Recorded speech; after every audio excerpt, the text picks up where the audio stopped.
अस्सलाम वालेकुम। आज की वीडियो का टॉपिक है जो स्पेशली न्यू बीज काफ़ी नए लोग आते हैं और क्योंकि इन्फॉर्मेशन बहुत ज़्यादा फ्लडेड है, बहुत ज़्यादा स्प्रेड आउट हुई भी है और लोगों को अक्सर नए लोगों को समझ में नहीं आता कि क्या होता है होलसेल या जो भी दूसरे मॉडल्स हैं, प्राइवेट लेबल हो गया, ड्रॉप शिपिंग हो गया। तो मैं इस वक्त एक चीज़ को लेके चलना चाहता हूँ जो होलसेल मेरा हमेशा से प्राइमरी फोकस रहा है और वो ये रहा है कि इसको जो है वो सॉरी तो इसमें जो है हम एक कुछ लेवल्स डिस्कस करेंगे, यानी कि कहाँ से शुरू होगा, कैसे कैसे आप क्या क्या चीज़ों से आप गुजरेंगे। तो उम्मीद है कि ये नए नए लोगों को ये काफ़ी ज़्यादा हेल्प करेगी ये चीज़। तो सबसे पहले क्या चीज़ है? स्किल्स। मैं कहता हूं स्किल्स के बारे में सोचें। अगर आपके पास सेलर आईडी नहीं है, आपके पास इन्वेस्टमेंट नहीं है, कोई बात नहीं, इन्वेस्टमेंट भी आ जाएगी, सेलर आईडी भी आ जाएगी। तो सबसे पहले इंपॉर्टेंट है स्किल्स। स्किल्स किस चीज की, क्या करने की स्किल्स आपको चाहिए? स्किल्स आपको चाहिए प्रोडक्ट रिसर्च की, प्रोडक्ट हंटिंग की, एनालिसिस की। और ये मुश्किल नहीं है। अमेजॉन के पेज पे जब आप जाते हैं किसी प्रोडक्ट के डिटेल पेज पे, उसमें आपको 2-3 टूल्स चाहिए। स्पेशली कीपा आपको चाहिए। कीपा पेड है और आपको उसकी जरूरत पड़ेगी। आप शेयरिंग में किसी के साथ खरीद सकते हैं। ग्रुप में लोग बेचते भी हैं, कुछ सर्विस प्रोवाइडर्स भी हैं जो एक मिनिमम फी के साथ बेचते हैं। वैसे खुद कीपा भी सस्ता है, I mean 15 euro per month है, तो इतना एक्सपेंसिव नहीं है। अगर आप सक्सेस कैम के या 1-on-1 के स्टूडेंट हैं तो आपको कीपा फ्री ऑफ कॉस्ट मिलता है ESP की तरफ से। तो ये तो हो गई एक बात। अब प्रोडक्ट डिटेल पेज के ऊपर आपके सारे तकरीबन एनालिसिस हो जाते हैं कि प्रोडक्ट कैसी है, क्या इसमें कितने सेलर्स बैठे हैं, प्रोडक्ट की वेबिलिटी क्या है, डिमेंशंस क्या है, वजन क्या है, वेट क्या है, वगैरह वगैरह वगैरह। ये हो गया प्रोडक्ट एनालिसिस। इसके बाद अगर आप रिवर्स सोर्सिंग के थ्रू काम कर रहे हैं, यानी कि रिवर्स सोर्सिंग एक मेथड है जिसमें हम पहले प्रोडक्ट निकालते हैं, फिर उसके ब्रांड से कांटेक्ट करते हैं और उससे अकाउंट्स बनाते हैं। तो ये इंपॉर्टेंट है, ब्रांड्स के साथ अकाउंट बनाना। इसमें आपको इंग्लिश प्रोफिशिएंसी चाहिए, स्पीकिंग आपकी स्किल्स अच्छी होनी चाहिए।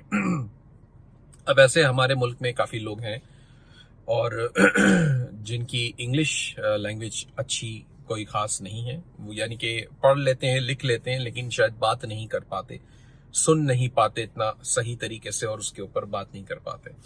तो इसमें कोई परेशानी वाली बात नहीं है। ग्रुप में ही, ESP के ग्रुप में ही बहुत सारे बेशुमार ऐसे क्वालिफाइड लोग मौजूद हैं जिनकी इंग्लिश बहुत अच्छी है। कोई भी आपके लिए कॉल्स कर देगा, यानी कि ब्रांड से डायरेक्ट कॉल करना है। अच्छा, ईमेल करना है तो फिर तो आप खुद ही कर सकते हैं। और एज जैसा मैंने बताया कि सारा कंटेंट अवेलेबल है ग्रुप के अंदर भी और स्टूडेंट्स के लिए भी, कैसे ईमेल्स करनी है, क्या बात हम लिखते हैं, क्या स्क्रिप्ट्स हैं, थोड़ा सा उसको ऑल्टर करते हैं और फिर हम उसे भेज देते हैं। लेकिन ईमेल से इतना अच्छा रिस्पांस नहीं आता, इसलिए कॉल्स प्रेफर मैं करता हूँ। कॉल्स करनी पड़ती हैं आपको। जब आप फोन पे बात करते हैं तो एक उसकी बात अलग होती है। तो ये हो गया ब्रांड्स के साथ अकाउंट्स बनाना। ये बहुत इंपॉर्टेंट है। अगर आपने ब्रांड्स के साथ अकाउंट बना लिए तो समझ लें वो आपका एक असेट है होलसेल के बिजनेस में। अब आप सोचें कि आप अगर 1-2 साल का आपने होलसेल का बिजनेस खड़ा कर लिया है, एक LLC आपकी बनी हुई है US में या UK में, लिमिटेड कंपनी है, और आपने इस कंपनी के बहाफ पे बहुत सारे ब्रांड्स अकाउंट बनाए। फॉर एग्जांपल आपके बड़े अच्छे ब्रांड के चलते हुए अकाउंट्स जो हैं वो मिल गए हैं आपको पूरे टर्म के अंदर, और उनसे आप बिजनेस कर रहे हैं। आप ऑलमोस्ट जो है वो 12-15 हजार, $20,000 नेट इनकम में निकाल रहे हैं। अब आप जब इसको फ्लिप करेंगे, किसी बड़े बायर को आप इसको बेचने जाएंगे, तो आप क्या एक्सपेक्ट करते हैं कि कितना पैसा आपको इसके जनरेट होगा? ये बिल्कुल फ्लिपेबल है, बिल्कुल। आप इसके लिए ऐसा नहीं है कि मैं कहूं कि जी एम्पायर फ्लिपर की वेबसाइट पे जाओ, वहां लिस्ट कर दो अपनी लिस्टिंग और बेच दो, बस दैट्स इट। तो फ्लिपा है। दूसरी बिजनेस ब्रोकरेज वेबसाइट्स हैं, एजेंट्स हैं, आपको सर्च करना पड़ेगा। मैंने होलसेल का बिजनेस नहीं बेचा, लेकिन मैंने इससे भी गए गुजरे बिजनेसेस बेचे हैं, इसलिए मैं इतना कॉन्फिडेंस के साथ कहता हूं कि जी ये फ्लिपेबल है। मैंने एक बहुत छोटा टिकटिंग सिस्टम बेच दिया उसको बिजनेस बना के। मैंने वर्डप्रेस की थीम बना के, वो भी आधी मुकम्मल, वो पूरा बिजनेस मैंने बेच दिया। थीम फॉरेस्ट के ऊपर वो बिक रही थी, प्रोग्रामिंग, उसके पीछे सपोर्ट, ये सब देना पड़ता है, इतने सारे झंझट थे। उस बिजनेस को मैंने प्रॉफिट में बेच दिया। मेरी स्टोरीज ऑलरेडी मैंने बहुत अर्से पहले ग्रुप्स में पोस्ट कर रखी हैं। तो हर बिजनेस फ्लिपेबल है, मैं ये कहता हूं। अच्छा बिजनेस चलाता हुआ प्रॉफिटेबल बिजनेस होगा तो वो फ्लिप हो जाएगा। कोई ना कोई बायर आपको उसका मिल जाएगा। अब आप ये कहें कि जी रेडी बायर नहीं है, तो रेडी बायर तो जी किसी का भी नहीं होता, बायर तो ढूंढना पड़ता है। हाँ, इसके लिए एक प्लेटफॉर्म बन गया है, जैसे प्राइवेट लेबल के लिए है, इसके लिए फ्लिपा है। तो उसके ऊपर ड्रॉप शिपिंग के स्टोर भी सेल हो जाते हैं, होलसेल के भी सेल हो जाएंगे आप, और इंटरनेट के ऊपर बहुत सारे ब्रोकरेज वेबसाइट्स हैं जहां पर जाके आप ये सेल कर सकते हैं। तो वो अब आप कहेंगे कितने उसमें सेल करते हैं, तो नॉर्मली 24x के ऊपर ये सेल हो जाता है। प्लस आप ब्रांड के जो बड़े अकाउंट्स हैं उनकी गुडविल आप चार्ज कर सकते हैं। देखें, आपकी प्रॉपर्टी है, आपकी एक गाड़ी है, आप कहते हैं जी मैं 10 लाख रुपए में बेचूंगा, और कोई कहता है जी इसकी मार्केट वैल्यू 8 लाख रुपए। आप कहते हैं जी ये गाड़ी है 10 लाख रुपए, मेरी गाड़ी है, असेट है, बहुत अच्छी है, मैं इससे कम नहीं बेचूंगा, आपकी मर्जी है, आप नहीं तो कोई और सही। ये आपकी प्रॉपर्टी खड़ी है आपके पास, तो वो भी आपकी प्रॉपर्टी है, बिजनेस है आपका खड़ा है आपके पास। अब आपको जरूरी तो नहीं है, अनलेस कि कोई आपके साथ इमरजेंसी हो पैसों की, फाइनेंशियली, और आप बेचने निकले तो बात अलग होती है। लेकिन वैसे अदरवाइज आप बेचें, 24x पे बेचें, उससे ज्यादा पे बेचें। आप एसेट, ब्रांड के जो अकाउंट्स हैं उसको एसेट के तौर पे आप बेच सकते हैं। अगर बड़े अकाउंट्स हैं, अच्छे अकाउंट्स हैं, जो प्रॉफिट जिनसे जनरेट हो रहा है, तो आप उसको एसेट के तौर पे बेच सकते हैं। ये तो हो गई फ्लिपिंग वाली बात। तो अब दूसरी बात इसके अंदर हमारे सामने है कि प्रोडक्ट्स जब आप निकाल लेंगे फिर क्या। तो अगर आप अप्रूवल चाहते हैं, ईएसपी के स्टूडेंट्स को नॉर्मली ये ऑप्शन होता है उनके पास कि वो प्रोडक्ट्स ईएसपी से अप्रूव करवा सकते हैं। मेरी जो टीम है वो रिव्यू करती है प्रोडक्ट्स को और अप्रूवल या रिजेक्शन देती है, उसके बिहाफ पे आपको पता चल जाता है कि अच्छा जी ये प्रोडक्ट अच्छी है, बुरी है। तो ऑफकोर्स स्टूडेंट होना लाजमी है। हम अनफॉर्चुनेटली इतनी बड़ी टीम नहीं है कि मैं जनरल फ्री ऑफ कॉस्ट या ग्रुप के अंदर हर किसी को ये ऑप्शन देना शुरू कर दूं, तो ये है। अच्छा, अब जो ब्रांड्स, अकाउंट्स और या डिस्ट्रीब्यूटर्स लीड्स आप निकाल रहे हैं, ये आपको जब आप निकालते हैं तो ऐसा अक्सर लोग इसमें फंस जाते हैं कि इसमें भी एक छोटा सा ट्रैप है कि मैंने 4-5 ब्रांड्स निकाल लिए, एक निकाली, अच्छा जी अच्छा है, मैं एक्साइटेड हो गया जी, मजा आ गया, अब इससे कांटेक्ट करो। उसको मैंने कांटेक्ट कर लिया, वो ब्रांड को मैंने ईमेल कर दी कि मुझे अकाउंट चाहिए, रिटर्न रिप्लाई आया जी माजरत हम तो अमेजोन सेलर को अलाउ नहीं करते, या हम तो नए सेलर्स की जरूरत ही नहीं है हमें। आपका मोरल डाउन हो जाता है, आप कहते हैं ये क्या बात हुई, मैंने कांटेक्ट किया, मुझे मना कर दिया। तो जी ऐसा होता है, ये नॉर्मल है, इट्स कॉमन। तो इसका तरीका क्या है? इसका तरीका यह है कि आपको हंड्रेड्स की तादाद में ब्रांड्स और कॉन्टैक्ट्स, लीड्स निकालनी पड़ती हैं। डिस्ट्रीब्यूटर्स के साथ अगर काम करें तो हंड्रेड्स की तादाद में एग्रेसिव जाना पड़ता है। आप एक एक, दो दो, तीन तीन को अगर मेल करेंगे, कांटेक्ट करेंगे और इंतजार करेंगे तो ये तो आपका बिजनेस कभी आगे नहीं चल पाएगा। आपको तो पहले तो, मैं हब स्पॉट यूज करता हूँ, फ्री है वो सर्विस उसकी अवेलेबल, जो पैकेज यूज करते हैं। हब स्पॉट में आप सारा डेटा इकट्ठा करें, ब्रांड्स का, सप्लायर्स का, डिस्ट्रीब्यूटर्स जो भी हैं, और हंड्रेड्स की तादाद में लेके जाए। मैं अपने स्टूडेंट्स को मिनिमम 100 ब्रांड्स निकालने का टारगेट देता हूं, या अगर डिस्ट्रीब्यूटर लेवल पे काम कर रहे हैं तो 300 डिस्ट्रीब्यूटर्स का टारगेट उनके पास होता है विद इन अ वीक करने का। तो पहले सिर्फ जमा करें डेटा। जब डेटा आपके पास जमा हो जाएगा, अब नेक्स्ट स्टेप आपका आएगा। अब आपने डेटा इकट्ठा करना बंद कर दिया, आपने कहा जी मेरे पास 150 ब्रांड्स जमा हो गए, अब कांटेक्ट करना शुरू करें। अब उनको मेल करें, फोन कॉल्स करें, उनसे बात करें। बहुत से लोग बहुत कुछ कहेंगे, बड़ी फ्रीक्वेंटली मेल्स आना शुरू हो जाएंगी। कोई कहेगा नहीं जी हम इंटरेस्टेड नहीं है, कोई कहेगा अच्छा जी लाओ ये फॉर्म फिल करके दो, कोई कहेगा जी अच्छा रीसेल सर्टिफिकेट भेजो, कोई कुछ मांगेगा कुछ। तो वो चीजें आपके सामने आएंगी। अब अगर कोई कहता है कि जी रीसेल सर्टिफिकेट दो ये वो, तो उसके अंदर भी फिर वही बात आ जाती है। आप कहेंगे जी मेरे पास अभी कंपनी नहीं है, मैं तो नया हूं, मैं तो सिर्फ स्किल सीख रहा था। कोई बात नहीं, अगर आप स्टूडेंट हैं तो ईएसपी, मेरी एक यूएस की कंपनी है जो मैं अलाउ कर देता हूँ, पैसिफिक गुड्स एलएलसी जिसे हम कहते हैं, वो हम अलाउ कर देते हैं स्टूडेंट्स को कि वो उसकी EIN नंबर, उसका रीसेल सर्टिफिकेट, ये सब चीजें यूज करे और ब्रांड के साथ अकाउंट बनवा ले। अकाउंट बन गया आपका। अब आपने प्रोडक्ट फीड ले ली, स्कैन करा ली, आपने देखा उसमें और क्या क्या प्रोडक्ट्स हैं, आपको प्राइसेस मिल गए उस ब्रांड से, और आपने जो है वो देख लिया कि कितना प्रॉफिट मार्जिन है, बंडलिंग है नहीं है, प्रेप है नहीं है।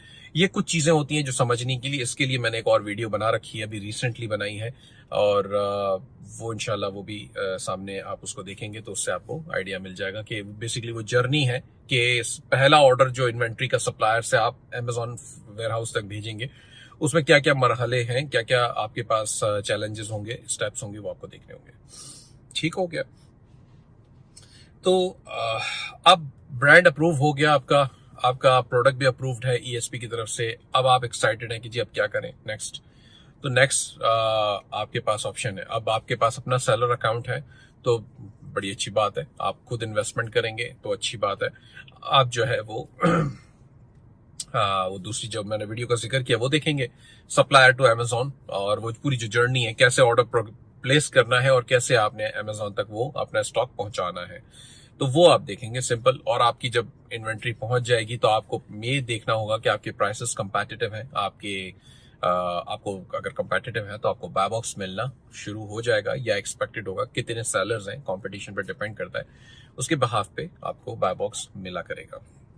अच्छा, अगर अब फिर थोड़ा सा पीछे जाते हैं, आप कहेंगे नहीं जी मेरे पास सेलर अकाउंट नहीं है, हमने ब्रांड अकाउंट पैसिफिक गुड्स को यूज करके बना लिया था लेकिन सेलर अकाउंट नहीं है, तो इसमें अब आपके पास ऑप्शन आ गया, आप ग्रुप में जाएं, लीड प्रोडक्ट की जो लीड है पोस्ट कर दें, या आप ब्रांड की डिटेल्स है पोस्ट कर दें, नाम मत पोस्ट करें, प्रोडक्ट का एसिन या प्रोडक्ट का नाम मत पोस्ट करें, कोई ऐसी तफसील जिससे आपकी रिवील हो जाए इन्फॉर्मेशन वो मत पोस्ट करें। डिटेल्स इसका जो है वो दी गई है VSC वीडियो सक्सेस स्कैम के कोर्सेज के अंदर, वहां मौजूद है कि क्या क्या चीजें आपने उसमें पोस्ट करनी होंगी, लीड में ग्रुप में पोस्ट करने के आपके पास ये ब्रांड ये प्रोडक्ट इतना प्रॉफिट वाली चीजें हैं, इतना सेल्स वॉल्यूम है, इतने कंपटीशन है वगैरह वगैरह वगैरह, और मैं इससे किसी के साथ पार्टनरशिप करना चाहता हूँ। नॉर्मली मैं नए जो बिल्कुल VSC के स्टूडेंट्स हैं उनको 10% से अलाउ करता हूँ कि 10% से वो स्टार्ट करें काम करना, और एक प्रोडक्ट एक ब्रांड फॉर एग्जांपल आप किसी एक के साथ कर रहे हैं तो दूसरा ब्रांड आप किसी और के साथ भी कर सकते हैं, आप इसी ब्रांड को आगे इनके साथ जो इसके साथ अभी पार्टनरशिप की हो उसके साथ भी लेके चल सकते हैं। ये इस तरह आपकी पार्टनरशिप बिल्ड हो जाएगी, और नए स्टूडेंट्स मल्टीपल पार्टनरशिप्स कर सकते हैं, यानी कि एक सेलर अगर बैठा है जो काम कर रहा है तो उसके मुकाबले में एक वो बंदा जिसके पास सेलर अकाउंट नहीं है वो ज्यादा बिजनेस कर लेगा, क्योंकि वो मल्टीपल पार्टनरशिप्स बिल्ड कर सकता है, उसका काम ही ये होना चाहिए कि उसको सिर्फ प्रोडक्ट सिखानी है। तो इसमें कंपैरिजन की बात करें कोई भी बिजनेस मॉडल से, जैसे हम अमेजॉन ड्रॉप शिपिंग की बात करें तो अमेजॉन ड्रॉप शिपिंग के अंदर काफी सारे हर्डल्स हैं, आपको रिसर्च तो करनी पड़ती है, लेकिन आपको जो है वो ऑर्डर फुलफिलमेंट करनी है, कस्टमर सर्विस देनी है, फिर उसके प्रॉब्लम्स बहुत सारे आते हैं, इसलिए मैं खुद ज्यादा इसको वो नहीं करता, अनलेस के ऐसा बंदा हो जो कि जिसके पास टीम है और वो कॉन्फिडेंट है कि जी मैं करूंगा, कोई मसला नहीं है, तो फिर बेशक करें, कोई मसले वाली बात नहीं है इसमें। इसके अलावा अगर दूसरी कंपैरिजन की जाए कि प्राइवेट लेबल से, तो प्राइवेट लेबल में भी आपके सामने फिर इश्यूज इस तरह के हैं कि जैसे कीवर्ड रिसर्च है, सोर्सिंग करनी है, सप्लायर के साथ लॉजिस्टिक्स के मामला हैं, तो ये शुरू के मामला काफी डिफिकल्ट है। ऑफ कोर्स वो फिर एक बड़ा बिजनेस है, आप उसके रिवॉर्ड्स आपके लिए अच्छे हैं, लेकिन कंपैरेटिवली फिर अगर जिनकी सकत नहीं है उस लेवल पर तक जाने की, तो वहां बेस्ट फिर होलसेल आ जाता है। तो ये एक ओवरऑल जर्नी है, उम्मीद है आपको इससे फायदा हासिल होगा। जो नए लोग हैं उन्हें कुछ नहीं करना, सबसे पहले जाके सिर्फ और सिर्फ product learning, product hunting, product research सीखनी है, होलसेल FBA की, ब्रांड अकाउंट्स बनाने की कोशिश करनी है अगर, और स्पेशली उसमें भी काम करें कि अगर यूके वाले मुझे अब जो है वो ज्यादा फायदेमंद लगते हैं, जो लोग यूके में काम कर रहे हैं। क्यों? आपके पास बहुत सारी अपॉर्चुनिटीज हैं, आप जर्मनी से सोर्सिंग कर सकते हैं, आप मेरे ख्याल से 25-26 कितने कंट्रीज हैं पूरे यूरोप में, आप कहीं से भी सोर्सिंग करें और आप बड़े आसानी से जो है ऑर्डर प्लेस करके इन्वेंट्री मंगा लेंगे।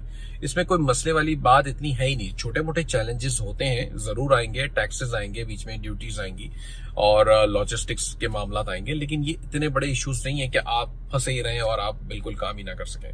तो ऐसे बहुत सारे ब्रांड्स आपको मिलेंगे जो जर्मनी में काम कर रहे हैं, जर्मनी के अमेजोन पे बेच रहे हैं और आपको यूके में खुशी खुशी दे देंगे। ठीक है, अगर आप जर्मनी में काम करें तो भी अच्छी बात है, आपको बहुत सारे ऐसे ब्रांड्स मिलेंगे बाहर से, जर्मनी से, यूरोप के, जो कि आपको खुशी खुशी अकाउंट देंगे, आपको सेल करना अलाउ भी करेंगे। यूएस में कनाडा है, मैक्सिको है, ब्राजील है, इस तरह यूएस के अलावा मतलब उसके साथ बाकी यूके से भी आप शिप करवा सकते हैं यूएस, को इतना बड़ा मसला नहीं है। शिपिंग कॉस्ट ज्यादा लगती है, वो आपको अपनी कैलकुलेशन देखनी पड़ेगी, जो आप शिप करेंगे जो भी स्टॉक आपका यूएस से यूके या यूके से यूएस या जो भी कंट्रीज हैं बीच में, तो आपको ये चीजें थोड़ी सी कैलकुलेट करनी पड़ती हैं। अलबत्ता काम बहुत अच्छा होता है, हम खुद कर रहे हैं और प्रॉफिट्स भी आपको बहुत अच्छे मिलते हैं इसमें इंशाल्लाह। थैंक यू, अस्सलाम वालेकुम।